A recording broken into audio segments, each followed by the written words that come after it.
merci de nous avoir rejoints donc, pour ce webinaire. C'est un webinaire sous forme de table ronde. Les tables rondes, c'est un format qu'on a développé en interne. On n'a pas inventé, bien sûr, mais on l'a pas mal développé ces dernières semaines en interne chez SOAT. Là, on est heureux de l'ouvrir à l'externe et puis d'accueillir aussi CPR, un ancien de SOAT, mais qui est là aussi pour nous parler de ce qu'on fait, de son livre blanc qu'il a écrit avec Romain sur le DDD. Donc, le thème général, c'est un retour sur la DDD Europe Open Space qui a eu lieu les 24 et 25 juin. Donc, on avait 6 participants SOAT à cette conférence. Donc, vous les avez là. Romain, Thibaut, Cyril, Ad, Guillaume et Mahmoud. Donc, ils vont nous débriefer un peu tout ça. Et peut-être avant de commencer, vraiment de rentrer dans le sujet de cette conférence, on va peut-être faire un petit retour, Romain, CPR, sur DDD Europe en général. Comment vous avez participé à ces conférences les années précédentes et puis peut-être un peu nous raconter la genèse de l'écriture de votre livre blanc sur le sujet qu'on a mis en ligne au mois de juin sur le site de SOAT. Je ne sais pas lequel des deux veut prendre la parole pour nous expliquer un peu c'est quoi DDD Europe, on va dire en conditions normales. Vas-y Romain, si tu veux. Ouais, en conditions normales, je suis allé, je sais pas si tu y étais allé avant, donc on y était allé tous les deux en 2019, je crois. Je sais plus, on y est 2019-2020, donc c'était en présentiel à Amsterdam, dans un beau théâtre, et il y a plein de conférences et d'ateliers, et souvent en parallèle, enfin avant ou après, il y a des formations spécifiques sur le DDD. Donc c'est assez dense et il y a du grand monde, des grands noms du DDD qui sont là-bas. C'est pas l'endroit pour apprendre DDD, mais pour approfondir, c'est pas mal. Alors en fait, moi j'ai quand même participé à pas mal de conférences et pour moi de loin, DDD Europe, c'était l'une des plus riches, celui que j'ai plus apprécié aussi, surtout parce qu'il y a beaucoup de workshops. Il n'y a pas que des talks, mais beaucoup de workshops. Souvent des talks sont un peu philosophiques, parfois on s'ennuie. Mais là, s'il n'y avait pas vraiment un talk qui m'intéressait, je pouvais pas participer à un workshop. Ça m'a permis aussi de rencontrer plein de gens qui ont vraiment donné une direction à ma vie professionnelle. Donc, c'est une conférence que je conseille vraiment à tout le monde, même si c'est pas donné, même si les workshops qui en plus, en fait, il y a aussi des workshops qui sont sur les journées, un peu avant et un peu après le DD Europe. C'est pas donné du tout au niveau des prix, mais c'est vraiment des formations de très bonne qualité. Donc ouais, un endroit que j'apprécie beaucoup. Bon, voilà, j'ai fait deux formations là-bas. La première, c'était avec Scott Vasklin. C'est sur le domaine modeling en F#. Voilà, pour ceux qui connaissent un peu, c'est la crème. C'est super bien quoi, pour faire du DDD avec du F#. C'est très facile. Comme on voit comme on galère à coder nos value objects en C#. Là, voilà, c'est beaucoup plus simple. Et en plus, le monsieur Scott, là, c'est une crème. Et en 2020, je l'ai fait 4 jours avec Eric Evans, donc l'auteur du Blue Book, le premier livre sur DDD. Voilà, une formation aussi super. Donc voilà, c'est synonyme de qualité là-bas. Ok, super. Et du coup, en parallèle de toutes ces activités, là, vous avez écrit et publié donc, ce livre blanc sur DDD. On ne va pas faire tout le webinaire là-dessus, mais si en quelques mots, vous pouvez résumer ce qu'apporte votre livre blanc et en quoi il est intéressant pour ceux qui s'intéressent à ce sujet-là. Alors, en fait, l'idée de départ, c'était, on a commencé par un rêve card DDD et on s'est tout de suite rendu compte qu'en fait, notre rêve card, c'est pas vraiment un rêve card. On avait beaucoup de choses à raconter et donc c'était vraiment une première base pour faire notre livre blanc. Et on a surtout fait le livre blanc parce on n'a pas trouvé une source qui débriefe un petit peu le DDD en français. C'était l'idée de base, c'était la plus-value. Donc, j'ai commencé à mettre en place les premières idées et après, ça a été enrichi par Romain, surtout sur la partie, par exemple, functional de DDD, comme il avait participé à la formation et voilà, ainsi de suite. Pareil, le livre blanc, ça nous a quand même pris beaucoup, beaucoup de temps, 2 ans de travail. Voilà, j'espère que c'est la qualité qui est attendue par la communauté. Ouais, c'est une Ok. bonne introduction. Si ceux qui connaissent pas, souvent il y a des articles qui disent tiens, je vais vous apprendre DDD en 15 minutes. À mon avis, vous sortez de là gavé. Il y a tellement de termes techniques. DDD, c'est riche en sémantique. D'ailleurs, la linguistique est importante dans le DDD et ils ont rajouté leur propre couche. Donc, faut prendre le temps et le livre blanc, il est pas mal pour ça. À la base aussi, c'est basé sur les formations qu'on donne à SWAT sur le DDD. Voilà, c'est à peu près les mêmes axes de présentation des différentes thématiques. Là, par exemple, le collaborative modeling, qui est une des parties les plus importantes dans le DDD, et qu'on peut faire d'ailleurs sans dire qu'on fait du DDD, hein, c'est très ouvert. Puis après, stratégique, là, c'est pas mal pour les système designers. Voilà, quand il y a un gros, en découpé en différentes équipes, différents domaines. Et après, la partie tactical qui est plus connue des développeurs. Où là, pareil, on a essayé de bien l'expliquer avec des exemples issus d'un fil rouge, qui est le recrutement donc, dans des boîtes de services. Voilà, vous devriez trouver les chaussures à votre pied là, pour bien comprendre DDD, puis après embrayer sur toute la littérature existante, les conférences, etc. Vous éclater. Ok, super, merci. Donc, si vous voulez le télécharger, rendez-vous sur notre site. Si vous le voulez en physique, vous pouvez nous mettre un petit message, on vous l'enverra. Bah, merci pour cette intro. Donc, comme vous voyez, DDD, c'est un sujet qu'on aime bien chez SEAT. Et là, on va continuer avec le débrief donc, de DDD Europe, mais cette fois format Open Space en visio. Déjà, est-ce que l'un de vous, parmi ceux qui ont participé, ils ont envie de nous expliquer ce que c'est un format Open Space en visio en plus? Parce que je pense que le format Open Space, il est à peu près connu, mais comment ça se passe en visio? Est-ce que quelqu'un veut nous expliquer un petit peu la logistique de tout ça? Oui, je vais me lancer. Donc, le format Open Space de DDD, c'est relativement classique, sauf que pour le coup, on était sur un outil qui s'appelle, j'ai un trou de mémoire, ça s'appelait comment? Opin. HOPIN. C'est ça, Opin, qui permet de créer, d'avoir plein de salles indépendantes où chacun en fait peut rejoindre, soit en participant, ça veut dire quoi? Ça veut dire en ayant la vidéo et le micro activé, soit juste en spectateur. Et donc ça permet effectivement d'avoir différents espaces isolés où les gens vont pouvoir parler d'un sujet ou d'un autre. Donc effectivement, ça rend la règle des deux pliés assez simple, parce qu'en fait, il suffit de se déconnecter, de se reconnecter à une autre session pour pouvoir changer de sujet si la room dans laquelle on est arrivé ne nous plaît pas, ne nous intéresse pas, ou si on dit qu'il y a peut-être autre chose de plus intéressant à côté. Voilà pour le format. Donc c'était plutôt efficace. Je crois qu'il y a juste Romeu qui malheureusement, lui, a pas mal galéré avec l'outil. Moi, personnellement, ça marchait très bien. Mais voilà, pour le format online de DDD Unconf. Ok, et du coup, il y avait combien de participants à peu près à cette conférence? Une soixantaine, je crois, c'est ça? Soixantaine le premier jour, parce que c'était sur 2 jours du coup. Soixantaine le premier jour, j'aurais dit une petite quarantaine le deuxième. Ok. Mais comme c'était très libre, du coup, n'importe qui pouvait joindre à n'importe quel moment. Et tout était en anglais, j'imagine. Et tout était en anglais. Ouais. C'était en anglais. Principalement. Ouais. Il y avait quand même beaucoup de Français, j'ai Ouais. noté, en proportion. Il y a une session de refactoring, elle a commencé en anglais, s'est terminée en français. Donc, Effectivement, la conf est internationale, pas mal de Français, pas mal de pointures, on va dire, de DDD, et donc avec des niveaux de conversation et d'anglais qui ne sont pas forcément à la portée de tout le monde.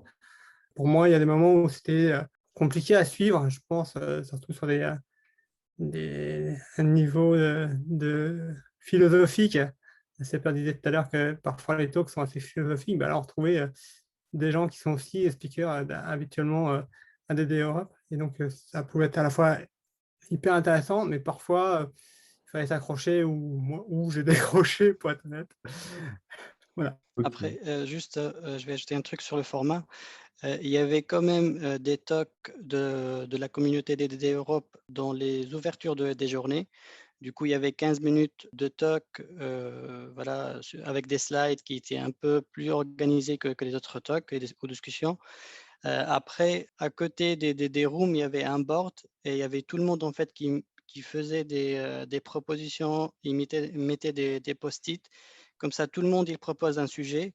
Et après, principalement, c'est par exemple le monsieur qui a proposé le sticky note, il décale le sticky note et il prend un créneau et une room visio. Comme ça, tout le monde pouvait y participer ou discuter à propos de ce sujet-là, en fait. Et il n'y avait pas vraiment un planning ou un calendrier, vu que ce n'est pas une conférence, c'est une non-conférence. Et pour les sujets, il y avait des fois des experts qui proposaient des sujets et il y avait des fois, c'est juste des développeurs ou une personne qui a une question et qui veut un peu discuter sur le sujet et tout ça. C'était intéressant aussi à voir en termes d'organisation, c'était un peu spécial. Ok. Donc DDD Europe, on connaissait. Les Open Space, pour ceux qui ont déjà pratiqué en meetup ou dans leur entreprise, on connaît. La visio, bon, maintenant tout le monde connaît. Tout ça mixé ensemble en anglais. Peut-être un petit tour de table général pour vos impressions en fait globales sur cette conférence. Du coup, peut-être ceux qu'on peut encore parler, Guillaume ou Mahmoud, Ouais, bien pour sûr, commencer. ben, je m'y lance. Principalement, ce que j'ai aimé, en fait, pour revenir un peu sur l'organisation, ce que j'ai aimé, c'est que le fait que c'est un peu freestyle, en fait. On a tous les outils devant nous. Donc, on a Opin pour tout ce qui est conference room, on a Miro pour le boarding, pour le partage, que tout le monde peut voir l'évolution et partager en même temps, en fait, sur un board. On a les speakers, comme a dit Thibaut, en fait, les principaux en fait, qui parlent en visio et en micro, il y a les spectateurs. Mais les sujets, comme a dit Ahmed, les sujets soit sont proposés par des experts, soit par des gens qui veulent savoir plus. Et c'est à nous de nous organiser, en fait. C'est ce qui est intéressant, en fait. Tout le monde va se synchroniser, s'organiser. Principalement, ce que j'ai aimé, j'ai essayé d'assister à plusieurs conférences, d'intervenir parfois quand je peux. Les deux principaux trucs que j'ai retenus, c'est la méthodologie Yagni. Elle est très intéressante en fait pour appliquer et utiliser le DDD. C'est un principe très simple, hein, c'est que tu n'en auras pas besoin si on veut le traduire en français. Pour ne pas compliquer la chose depuis le départ et d'essayer de faire que ce qu'on a besoin. On peut l'appliquer en développement comme on peut l'appliquer dans la vie. Il y a un autre talk en fait de Marco Heimschoff. Il est très intéressant en fait. Ça parle de Viral Dynamics. C'est une manière de voir les choses pour comment en fait faire évoluer l'équipe pour commencer par des personnes avec des compétences complémentaires, on va dire, pour en sortir une équipe, un contexte de travail très performant, on va dire. C'est les deux talks en fait qui m'ont un peu marqué. Sinon, ce que j'ai adoré en fait, c'est le kata fait par Colin Daman et Thomas Koopman. C'est un expert DDD, Thomas Koopman. C'est une application, c'est comme si ils ont simulé le développement d'une application de présence. Comment l'expert métier, en fait, on va dire le PO, il part voir le métier, il revient avec des nouveaux besoins, il faut modifier le code avec les tests, etc. C'était très intéressant. Donc, j'ai assisté à deux katas, en fait. Je les ai, si tu veux, Thibaut, on les fait une autre fois en session. J'ai pris les screenshots, en fait, des katas de conversion d'argent et de présence. Voilà, c'était très, très intéressant. Après, ça partait un peu en mode expert. La sémantique, j'ai senti que c'est un truc hyper important en fait dans la DDD.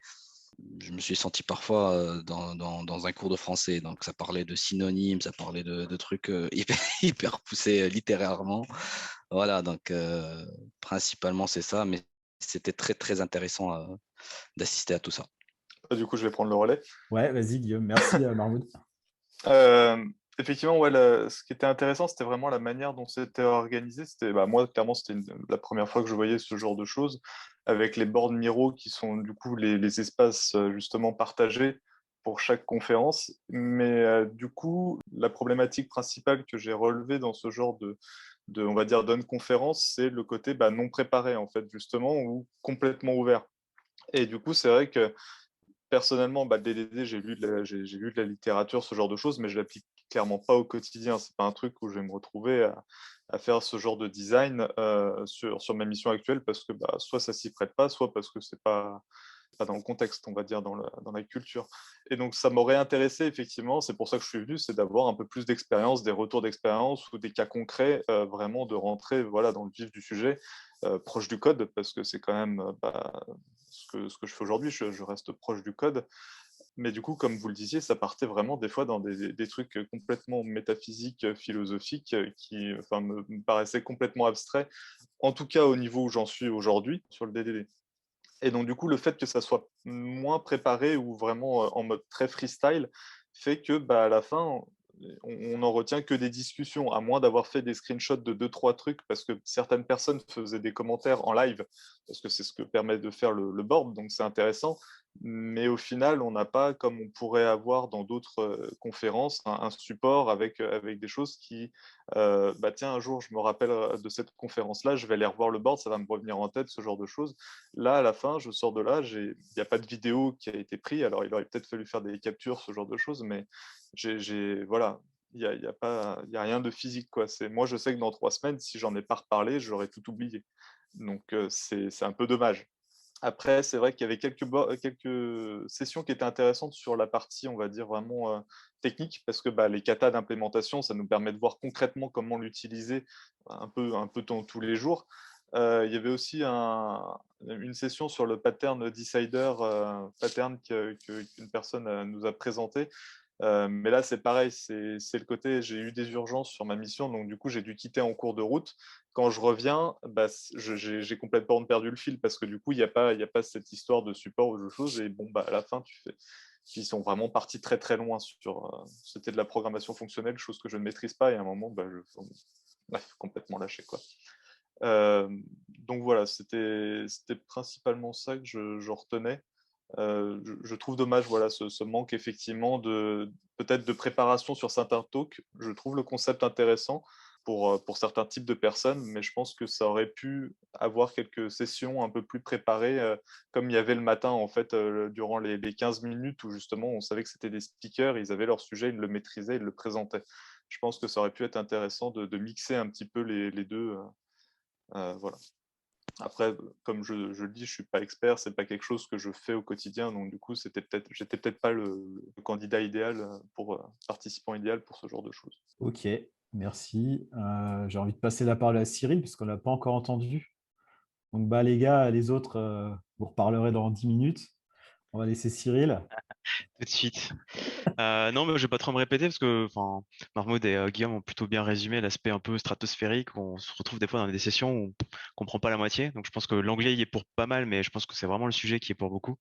Et les personnes derrière qui sont juste qui partent très très loin dans le design thinking système, des choses comme ça qui ne touchent pas nous développeurs au quotidien. Voilà, l'impression globale c'était quand même ça, c'est que ça manquait un petit peu de concret, de pragmatisme et de peut-être de dev, tout simplement. Il y avait quoi, 2 sessions de kata.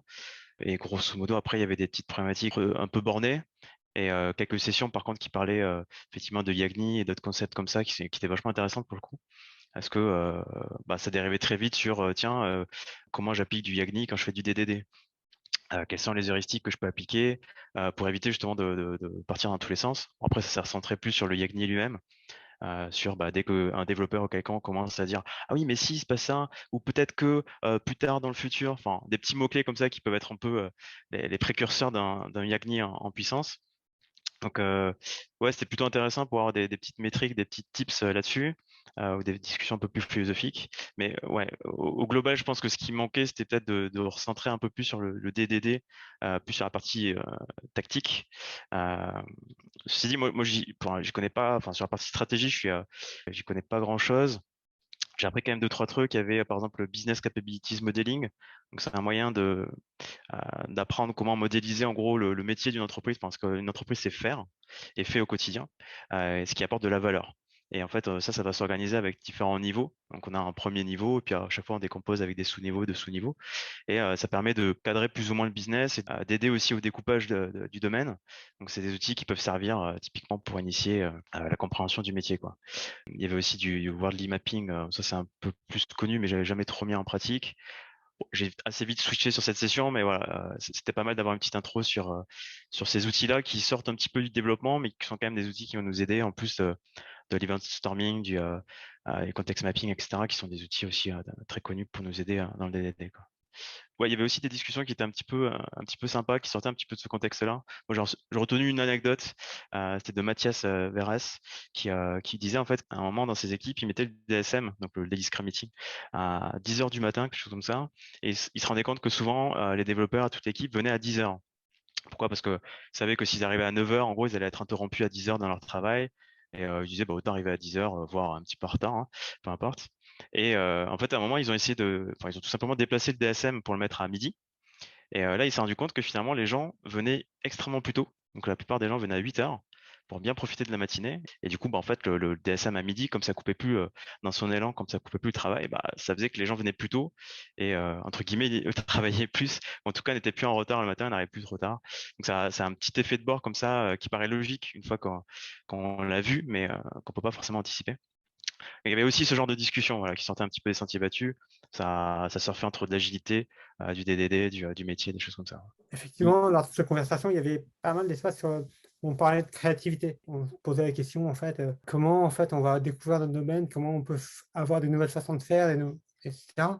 Et donc, effectivement, laisser du temps pour expérimenter les choses, comme l'exemple que tu viens de citer, là, Cyril, bah, c'est quelque chose de relativement important si on veut aller un peu plus loin. Donc ça, c'est relativement intéressant comme concept de dire, OK, qu'est-ce qu'on cherche, qu'est-ce qu'on expérimente, et justement se donner le droit d'expérimenter des choses. Inversement, la conversation sur Yagni, on était relativement tous alignés sur le fait que, voilà, essayer de se concentrer sur ce qu'on doit faire. Je sais que j'ai participé aussi à ces conversations. Et ce qui est assez drôle, c'est que pour le coup, Mathias avait tweeté, c'était le 28, donc 2-3 jours après, comme quoi il disait Saying Yagni in pair programming session is like slap on the wrist for people who try to experiment. En gros, ce qu'il dit, et ça rejoint justement cet espace de liberté, c'est qu'autant Yagni, moi personnellement, j'y fais pas mal attention, mais vouloir être trop réactif sur ce genre de choses peut brider justement la créativité. Et donc voilà, je pense que finalement, avec ce retour-là, quelques jours après, ça me fait relativiser les choses. On a besoin d'espace pour explorer, que ce soit sur des process, ou soit sur du code, la compréhension, la modélisation. Mais donc voilà, il faut se laisser un peu d'espace, tout en évitant quand même de prédire le futur. Donc sur la partie Yagni, je pense qu'on est tout d'accord pour dire qu'on est tous très mauvais pour prédire le futur. Et donc voilà, essayons de nous concentrer sur ce qu'on doit faire de manière relativement finalement bornée, mais pas trop, pour laisser essayer d'émerger des choses et ne pas finalement se trop non plus brider. Ok, super. Il a essayé d'enlever le DSM à la fin pour voir si les gens ils travaillaient entre midi et deux ou pas. Ça aurait été... ouais, le test suivant, ça doit être ça, ouais, je pense. Ok, bah, faudra essayer. Du coup, peut-être Romain ou Ad, si vous voulez nous faire part de vos impressions générales et puis sur ce que vous avez appris. D'accord. Alors, pour moi, cette conférence, c'est très intéressant de voir un peu la manière d'organisation et comment voilà, les open space étaient organisés. Mais la plupart en fait, des discussions, ça partait trop loin et c'était limite philosophique en fait. Il y avait trop de sessions pour les systèmes designers, on peut dire ça, et peu pour les développeurs ou pour les personnes qui veulent creuser un peu plus DDD et comprendre un peu comment, côté design, on peut réfléchir et tout ça. Après, il y avait 2 sessions de kata, qui étaient très, très intéressantes. Et il y avait une autre session, qui était intéressante, qui parlait en fait, comment on peut séparer un peu les domaines modèles et les persistence modèles.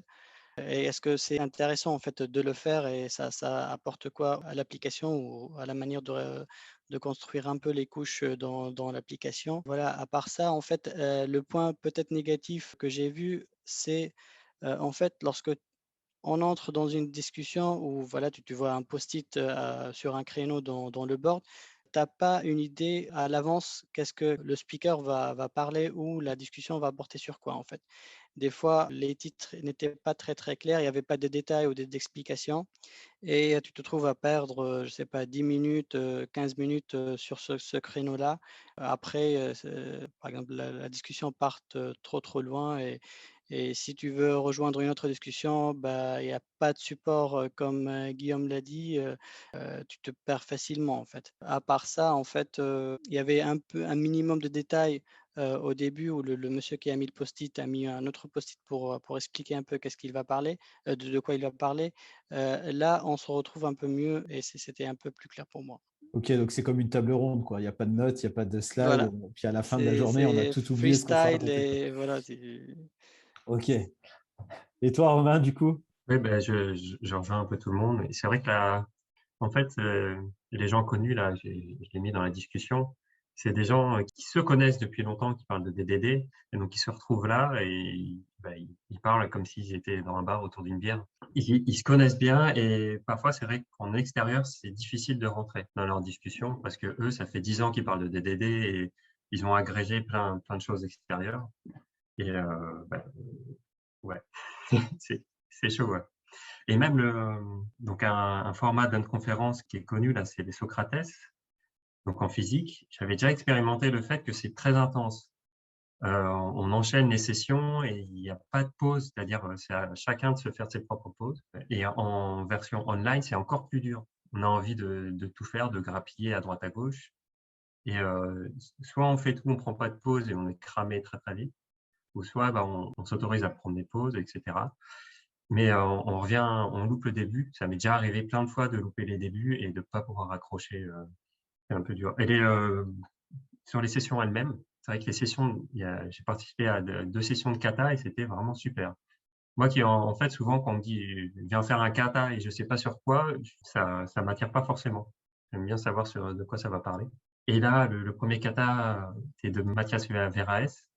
Et c'était un kata très bien dimensionné pour 1 heure et qui parlait de DDD. À la fin, il nous orientait à utiliser les patterns DDD. Enfin, de toute façon, c'est lui qui a fait. Enfin, je ne sais pas si c'est lui qui a fait l'exercice, mais en tout cas, c'est très bien. Ça nous oriente très bien là-dessus.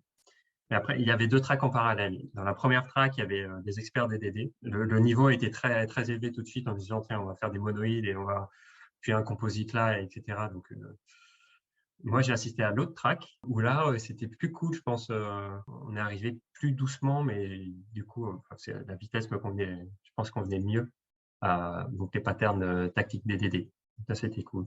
Et l'autre kata, bah, c'était Colin, qui était driver, avec une super config. Donc, c'était idéal. Ces tests, il jouait en live, il n'y avait aucune interruption.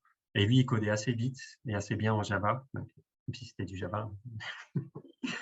Voilà, il maîtrisait bien tout, ce qui fait qu'on pouvait être en interaction avec le product owner qui était joué par Thomas, enfin, peu importe. Ouais, c'est Thomas Kopman, ouais. Thomas Koopman, ouais. Et il a vraiment joué l'expert métier. C'est-à-dire, il pensait son système au fur et à mesure.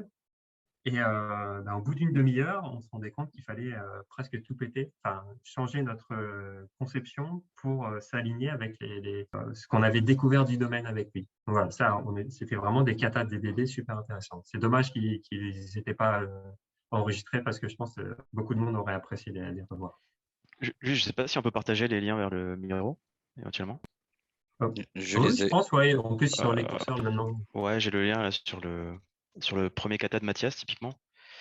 C'est celui de la conversion? Ouais. Ouais, je l'ai aussi. Ah, je te vois. Moi, j'étais dans la première session avec Je t'ai posté du coup. Thierry Martin. Nous, on a fait que le premier.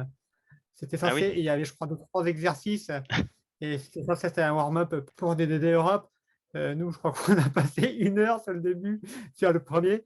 C'est vrai que c'était parti sur des monolithes, etc. A énormément challengé la modélisation, etc. Je crois qu'on avait commencé le deuxième et moi, j'étais pas au-delà de l'heure, donc moi, je n'étais pas sur notre track. Mais là, on était déjà arrivé à un niveau juste après les Lightning Notes qui s'étaient enchaînés. Là, on était parti dans le vif du sujet, même d'un point de vue tactique, hyper rapide, quoi. Moi, je sais que je crois que c'est le premier jour, dans l'après-midi, il y avait Romo qui avait réussi à avoir un peu de réseau ou un peu de fonctionnement de l'app. Et finalement, ils étaient 2. Je les ai rejoints, on était 3. Après, on n'était pas beaucoup plus. On était 3, 4, 5, peut-être grand max. En fait, ils parlaient de psychology safety versus sociological safety. Je n'avais pas du tout compris le sujet au début. parce que pareil, j'étais arrivé, je crois, avec 5-10 minutes de retard. Et finalement, c'est un peu, il parlait d'un, j'ai perdu l'expression. Mais en gros, l'idée, c'est de dire, finalement, entre une action grave qui peut avoir un impact très important versus des petits impacts qui, c'est la tragédie des commons, le sujet dont je voulais parler. Et donc, effectivement, donc un gros impact qui peut être frappant, marquant, choquant, versus une répétition de petits désordres. En fait, qu'est-ce qui va être le plus grave? Qu'est-ce qui, finalement, peut avoir un impact à long terme? Et donc, il était parti sur ce sujet-là, et finalement, on essaie de transposer ça dans le cas, dans notre vie d'aide. Qu'est-ce que ça veut dire? Est-ce que finalement faire avoir quelque chose de relativement important qui va être mal fait, est-ce que c'est plus grave que finalement accepter de faire des petits trucs, pas de test par-ci par-là, de rajouter des petites conditions, faire grossir notre base de code, complexifier notre base de code au fur et à mesure, finalement, qu'est-ce qui va avoir un impact le plus important, quoi. Je sais que je voyais une conf d'Arnaud Lemaire ce matin, là, où il parlait de normalisation de la déviance. Donc, je pense que ça rejoint un peu cette idée de se dire finalement qu'on normalise des pratiques ou un comportement déviant, bah, finalement, ça peut avoir un impact plus important que de dire, bon, bah, on fait un gros truc, quelque chose qui est bien visible, un peu choquant, où tout le monde va dire, OK, tant pis, ça va marquer l'esprit, versus on va faire petit à petit, et on va laisser petit à petit soit des pratiques, soit des non-pratiques sur une base de code, sur une équipe, sur un organisme, qui à terme auront des effets beaucoup plus dévastateurs. Moi, j'ai trouvé cette conversation était peu nombreuse, mais c'était relativement intéressant. Et ça me fait pas mal réfléchir finalement sur OK, qu'est-ce qu'on veut faire au quotidien qui fait que ça aura un impact sur le moyen long terme. J'en profite pour caser une petite phrase que j'aime bien, et justement, elle provient d'une des presses de Arnaud Lemaire. C'est: est-ce qu'on préfère se brosser les dents tous les jours ou aller chez le dentiste 2 fois par an? Et je trouve que ça résume assez bien ces concepts-là, de se dire qu'est-ce que je veux comme impact de mon code? Est-ce que j'essaie de le maintenir, entre guillemets, propre et stable un peu tous les jours? Ou est-ce que je préfère faire une grosse maintenance 2 fois par an à coup de gros refacto? Et je trouve que cette phrase, elle s'adapte à peu près à plein de situations, enfin, notamment ce que tu viens de citer. Ouais. J'aime bien la ressortir maintenant. Spoiler alert, effectivement, il en reparle dans la conf dont je viens de parler. Il dit que c'est un mix entre les deux, hein. C'est pas soit l'un, soit l'autre, hein. Il y en a qui font ni l'un ni l'autre, non? C'est autre chose. C'est une autre catégorie, ça. Ok, il est déjà 13h40. Avant peut-être de laisser la place aux questions, si vous aviez à refaire ce genre de conférence, qu'est-ce que vous aimeriez comme amélioration? J'ai entendu parler des pauses, peut-être entre les différents trucs. Est-ce que vous voyez d'autres améliorations pour rendre au-delà du contenu, des thèmes, etc., mais sur la logistique et sur tout ça, qu'est-ce que vous amélioriez? Personnellement, en fait, tout ce qui est opening, c'était très sympa. Mais il fallait après trouver, parce que après, je me suis rendu compte en fait qu'il y avait des sessions pour ces openings. Comme le sujet en fait dont Thibaut a parlé, c'était un opening le premier jour, et après, il fallait trouver en fait le post-it et le open pour y accéder. Donc il y a ça. Deuxièmement, en fait, c'est un genre d'événement qui n'est pas adapté pour les débutants. Il faut avoir un minimum de background en fait dans le DDD pour essayer de s'accrocher et comprendre un peu de quoi on parle. Sinon, ça va être assez abstrait et assez, on va dire, purement théorique si on n'insiste pas à des sessions comme les katas et les refactos de code. Ce que j'aimerais en fait qui change un peu, c'est que il highlight un peu les experts et les sessions un peu déjà pré-préparées, quoi. Ça peut aider un peu à choisir et à s'auto-organiser, en fait, à sortir une journée et d'avoir automatiquement ses pauses et ne pas se gaver en fait de beaucoup d'informations sans rien retenir vers la fin. Ok, est-ce que d'autres personnes ont des pistes d'amélioration ou des trucs qu'ils auraient aimé avoir?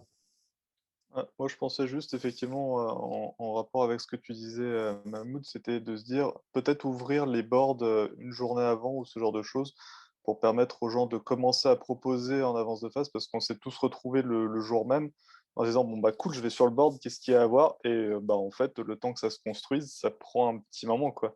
Donc, il commence à y avoir un kata qui démarre et puis il y a d'autres choses qui apparaissent à côté. On ne sait pas trop, donc on se retrouve un peu à jongler. Alors, peut-être le fait de l'ouvrir avant permettrait de s'organiser et puis justement de mettre les highlights sur ça, c'est un kata, ça va être quelque chose de préparé avec un expert qui va faire son talk et il y aura une discussion après ou ce genre de choses. Ou alors, ça, c'est uniquement une table ronde, on va juste discuter et puis voilà. Je pense qu'un autre truc aussi, c'est appliqué sur certaines sessions où tu avais justement les animateurs qui avaient une base de workshop ou une base de présentation. Donc, ils faisaient du copier-coller de leur slide, donc ça donnait une intro. Ça, c'était bien. Du coup, ça introduisait vraiment le sujet. Après, il y avait une discussion derrière. Donc, ça remettait à peu près tout le monde au même niveau. Ça, peut-être, ça pourrait être systématisé typiquement. C'est-à-dire qu'il y a une petite base, parce que les miros n'étaient pas systématiquement utilisés par toutes les sessions. Et ouais, je pense que ça aurait été un petit point supplémentaire. Et j'avais une autre idée, mais je l'ai oublié, donc je reviendrai après avec.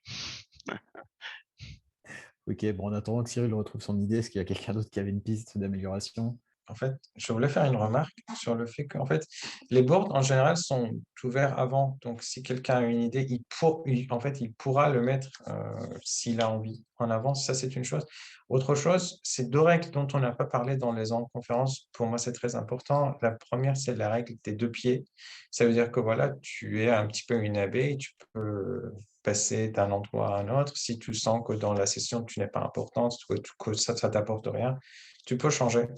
Donc, ça, c'est vachement bien quand on les a en conférence. Et la deuxième règle, c'est what should happen will happen. Donc, ne te soucie pas vraiment de comment ça va se faire ta session. Lance ton idée et puis voilà, ce qui doit arriver va arriver. Et c'est vraiment d'autres règles qu'il faut prendre en compte avant de partir dans une conférence.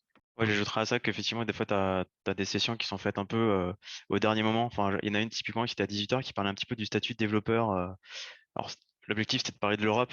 Il s'avère on a fini entre français à parler en anglais. Mais on parlait justement du profil de développeur aujourd'hui sur le marché. Et qu'est-ce qui fait, entre guillemets, un bon développeur? Et du coup, chacun y allait un petit peu avec sa définition. Et c'est vrai que sur une conf DDD, on s'attend à ce que bon développeur, ce soit quelqu'un qui a peut-être un profil qui connaît bien le TDD, qui connaît bien le DDD, qui pratique au quotidien, qui est passionné. Et alors c'est marrant parce qu'en face, les petits camarades parlaient carrément de manque de professionnalisme parfois, quand ils trouvent que les gens, en gros, sont pas embarqués sur les sujets un peu techniques, essayent pas d'être un peu rigoureux, d'améliorer la code base. Et moi, il y a un terme que j'aime bien là-dessus, c'est plus la curiosité. C'est un peu plus neutre, déjà, c'est moins péjoratif. Puis ça veut dire juste que une personne qui va être passionnée, naturellement, va être aussi curieuse en général, va vouloir avoir envie d'apprendre et d'aller un peu plus loin dans les concepts, ça va être plus à l'écoute. Et souvent, ça va caractériser aussi peut-être davantage ce qu'on pourrait appeler un bon développeur.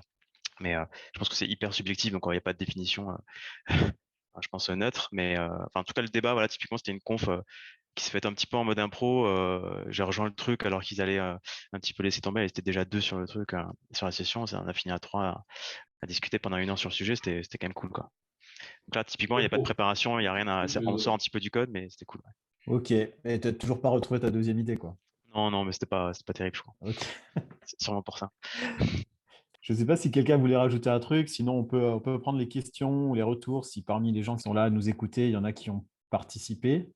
Moi, c'est Voilà, juste un petit conseil je pense que c'est un format quand même qui a bien marché, donc ils vont le proposer à l'avenir, même si le présentiel va revenir, j'imagine, sauf si Covid nous a tous tués. Voilà. Donc de préparer ces événements, par exemple, si on est plutôt débutant, se dire vraiment ça, j'ai pas bien compris dans DDD, et choisir des questions essentielles, et après pour les proposer, il y a des experts qui vont apprécier de nous aider si on a ce genre de questions. Allez, après, si on est plutôt bien à l'aise et qu'on a quelques ateliers, c'est le moment de les reproposer. Voilà, et puis c'est toujours pas mal de les roder. Ok, donc prochaine étape, on participe plus activement, c'est ça? On prépare et on vient avec nos sujets, nos questions, nos problèmes. Ouais, c'est clair. Et malgré tout, moi, j'ai trouvé que l'anglais, c'était un peu un handicap pour moi. Surtout, en fait, on n'en a pas parlé, mais ils nous invitaient dès 9h, et de 9h à 9h30, c'était entre guillemets, des sessions café. C'est-à-dire qu'on se retrouve avec une autre personne, et du coup, il faut se lancer direct en anglais. J'avoue que le premier jour, c'était mort. Je ne suis pas participé. J'ai attendu 9h30 à l'introduction et les techniques talks. Mais bon, c'est des bonnes idées, hein, sinon, en général. Ouais, c'est vrai que la partie coffee shop était très intéressante pour faire des connaissances, pour avoir des liens en fait avec d'autres personnes qui sont intéressées avec la même chose, quoi. C'était très intéressant. Je pense que c'était sous-utilisé dans cet événement. Moi, je l'ai fait 2, 3 fois, mais je pense que c'est très intéressant. Et on peut tomber sur n'importe qui, un expert, un débutant. Franchement, j'ai trouvé ça très intéressant. Ouais, juste une petite astuce aussi, vous faites pas vacciner la veille de ce type de conférence. C'est un peu dur en anglais le matin à 9h. Quand on est un peu KO, quand on a de la fièvre, c'est voilà, petit conseil comme ça en passant. Ok, bah merci à vous. Je ne sais pas s'il y a des questions, s'il y a des gens qui ont envie de prendre la parole, faites-nous signe. Ah, il y a Vincent Bourdon, il n'a pas un troll à balancer là? Un autre troll. Autre troll? Non, j'ai pas de troll. Moi, je venais voir, j'ai pas participé, donc je venais voir un peu de quoi ça allait parler. Mais je suis Ok, arrivé un petit peu en retard, le temps d'avoir le lien et tout. Je suis désolé. Donc, j'ai pas de ok. questions, j'ai pas de troll. Là, la Ça change. présentation de Jérémy Ça change. Chassin, là, c'était presque 2 heures de live coding en F#, c'est vraiment pas mal. Ça donne envie de faire C'est du hardcore. DDD et event storming, event sourcing. Il a pas partagé le code d'ailleurs. Non, mais Il avait dit qu'il le ferait, je crois. En fait, il veut écrire un bouquin dessus, donc il est assez, pour l'instant, réticent à trop partager, je pense. Il J'avais a noté quand déjà- même quelques liens sur le sujet, qui sont un peu connexes, on va dire. Je partage aussi. il a fait un jeu en partant du DDD et Sharp. Et il a mis en ligne sur son jeu, je ne me souviens plus comment ça s'appelle. Sinon, il y a Mehdi qui lève la main. Oui, bonjour. Donc, j'aurais juste une petite question sur le principe d'Unconf en général. Est-ce que vous pensez que, parce que donc là, j'ai compris quand même un peu donc tous les avantages, notamment la perte de support et autres. Est-ce que vous pensez que sur un sujet un peu moins vaste, ça pourrait quand même servir à des débutants pour entre guillemets un peu se familiariser avec un sujet et notamment avoir les bons pointeurs pour bien démarrer? Ça dépend peut-être du public aussi, quoi, qui se rend à la conférence, en fait, au-delà du sujet, non?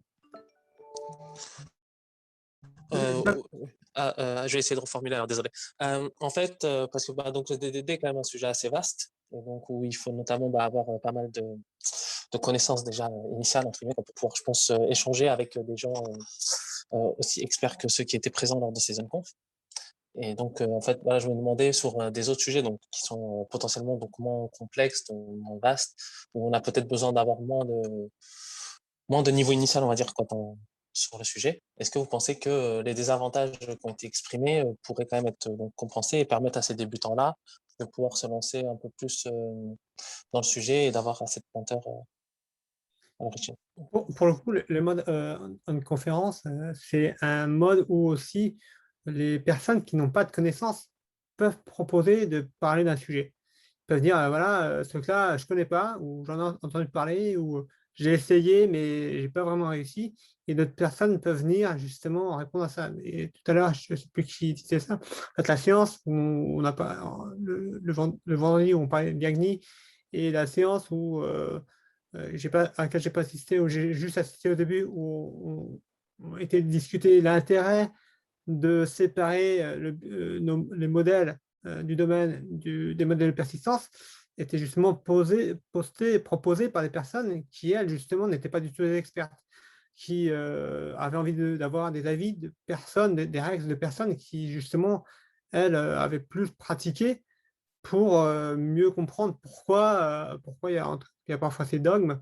Donc, et qui finalement, moi, ce que je comprends aussi, c'est que malheureusement, dans le dev, il y a souvent des dogmes, des acronymes ou autres, mais que souvent, ils sont mal compris et il faut savoir les recontextualiser. Donc, voilà. Pour moi, ce genre de format est fait aussi justement pour permettre à des personnes qui ne connaissent pas, justement, d'aller pointer ce vers quoi elles ont envie d'approfondir. Et de dire, voilà, moi, je pars d'ici et est-ce que vous pourriez m'aider à redémarrer, à m'accompagner à partir du niveau que j'ai et non pas forcément partir sur des conversations qui sont à des niveaux stratosphériques où en fait, effectivement, quand on commence à parler vraiment de sémantique, etc., qu'on n'est pas encore dedans, que tout ce qui est c'est des choses qui nous parlent moins parfois quand on est dev et où on s'intéresse parfois un peu trop un peu plus à la partie stratégique, pardon, à la partie tactique que voilà. Donc je pense que ça peut s'adapter. La réponse est oui. Ouais, mais je pense que tu as raison, mais c'est vrai que ça va nécessiter, je pense, quand même déjà de savoir ce que tu as besoin d'approfondir, donc d'avoir déjà quand même une connaissance de base. Et donc c'est vrai qu'arriver un petit peu en se disant, bon, bah, je vois à peu près ce que c'est que le DDD, et puis proposer des choses, il faut déjà quand même avoir un socle de base. Je pense que ce type de conférence, enfin d'une conférence, du coup, faut cibler peut-être aussi en avance le public. Soit on se dit, bah, clairement, il va y avoir quelques présentations un peu structurées sur des sujets spécifiques qui permettraient d'onboarder justement des débutants ou des personnes qui ne savent pas trop sur bah, la présentation des patterns tactiques, stratégiques, leur utilisation, ce genre de choses. Là, ça permettrait effectivement d'onboarder des gens qui ne connaissent pas forcément bah, par une présentation structurée qui part de presque zéro et qui les amène sur... Et après, ils pourraient peut-être effectivement se dire, tiens, j'ai besoin d'approfondir ce qui a été dit et d'aller un cran plus loin. Là, le problème, c'est qu'effectivement, tu arrives là-dedans, tu te dis, ouais, bah, c'est ultra vaste. Et puis, comme vous le disiez, c'est des gens qui se connaissent déjà entre eux. Donc, ils vont parler de choses entre eux. Donc, c'est vrai que débutant, moi, là-dedans, tu te dis, de quoi je vais parler, je ne sais pas trop. Donc, je pense que le principe d'une conférence complet comme ça, pour des débutants, moi, je dirais que c'est pas très adapté. Par contre, il y a des choses qui peuvent être faites pour effectivement les inclure et justement faire qu'ils se sentent intégrés, qu'ils apprennent quand même des choses et qu'après ils puissent participer potentiellement sur des sessions un peu plus ouvertes, quoi. Je pense que ça dépend du niveau de débutant et ça dépend de ceux qui vont rejoindre les sessions. Mathias, typiquement, chaque fois qu'il était dans une session, lui, il a un background, c'est un formateur, hyper pédagogue, il t'explique tous les concepts. Enfin, je pense vraiment, il mettait tout le monde au même niveau, quoi. Et la conversation était hyper fluide. En plus, il s'exprime bien. Enfin, voilà, c'est la personne, tu vois, qui va être clé sur la session et qui va te faire comprendre tous les concepts que tu comprendrais pas. Je pense que c'était aussi important d'avoir une personne comme ça présente dans chaque session, parce que comme tu dis, ceux qui partaient sur la Lune. Qui parlaient ensemble, si t'avais pas ta fusée à portée de main, tu pouvais pas les rejoindre, quoi. Et donc c'était vite compliqué. Et en fait, il y en a qui avaient un peu trop leur conversation entre eux sans forcément penser aux autres. Ça, c'est aussi, je pense, un des défauts de ce format-là. Donc, je sais pas si c'est applicable à tous les sujets. Je pense que, comme tu disais, Guillaume, peut-être ça mérite d'abord de mettre à plat avec une petite conf de base qui met un peu les concepts à plat pour tout le monde, et après, tu peux lancer les discussions. Ouais, et en plus de ça, moi, ce que je vois, c'est que si toi, tu arrives et que tu as une question où tu dis j'ai envie d'apprendre ça, il faut que tu aies des gens qui ont envie de prendre le temps de venir à ta session à toi pour t'apprendre le truc et non pas aller à une autre, quoi. Donc, peut-être il faut que les organisateurs ou peut-être mobilisent aussi des gens sur on va dire, l'apprentissage ou la découverte du sujet. Parce que je ne suis pas sûr que ce soit toujours naturel pour tout le monde de dire bon, bah, ok, je vais prendre une demi-heure sur ma conf pour aller expliquer les trucs de base aux débutants, quoi. Je ne sais pas si tout le monde a ce réflexe-là ou a envie de le faire. Je rejoins tout le monde en fait sur ce qu'il en dit, mais je voulais te répondre, Guillaume. En fait, c'était principalement dans la bienveillance et il suffit juste de bien choisir son créneau en fait. Donc, il ne faut pas se croiser avec des experts. Comme par exemple, je vais revenir sur l'exemple de Thibaut. La session Diagni, c'était à peu près vers la fin des 2 jours, quand tout le monde a presque terminé ses conférences, ont terminé les sujets, on va dire, qui attirent plus de monde, etc. Et il y a eu quelques-uns, en fait, il y a eu, je pense même plus que 20 personnes, en fait, en Watcher, et il y avait 7 ou 6 personnes qui interagissaient en même temps, donc il y avait du monde pour juste en discuter et lui répondre. Donc, c'est un peu stratégique.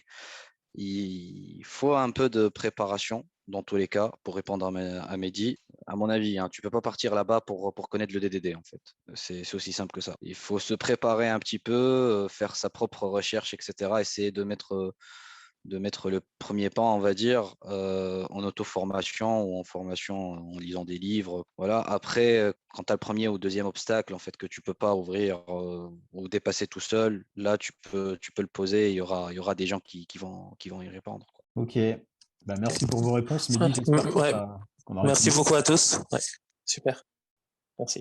J'allais faire la blague que Romain a déjà sortie, quoi. Donc, si vous voulez faire un premier pas dans DDD, vous pouvez lire le livre blanc de Romain et ses pairs avant d'aller à DDD Europe. En tout cas, merci. Il est 14h, donc je pense que c'est le temps de conclure. Je ne sais pas si l'un de vous voulait rajouter un petit mot en moins de 30 secondes. Donc, pas Thibaut, pas Cyril. De toute façon, je coupe vos micros à partir de 13h55. Bon, en tout cas, merci à tous d'avoir participé. Troll, non? Ouais, vas-y, Vincent, tu peux y aller. Du coup, le DDD, ça sert ou pas? Rendez-vous à la prochaine table ronde pour en débattre. Dans la vraie vie, ça sert à faire vivre les consultants DDD. Et ça sert à écrire des livres. Écrire des livres, ouais. Sinon, en fait, pour vraiment en faire, il ne faut pas dire qu'on en fait. Hein. Sinon, ça effraie les gens. Comme TDD, BDD, etc. Il ne faut pas le dire. Je pense que ce que tu dis, c'est hyper vrai. Je pense qu'il y a parfois le vocabulaire, il fait peur aux gens. Et finalement, il vaut mieux parler des concepts et les expliquer, etc. Arriver à faire en sorte que les gens comprennent les concepts plus que utiliser parfois des gros mots. Les gros mots, finalement, je trouve que c'est bien une fois que tout le monde est aligné. Et parce qu'appeler un chat, c'est plus simple.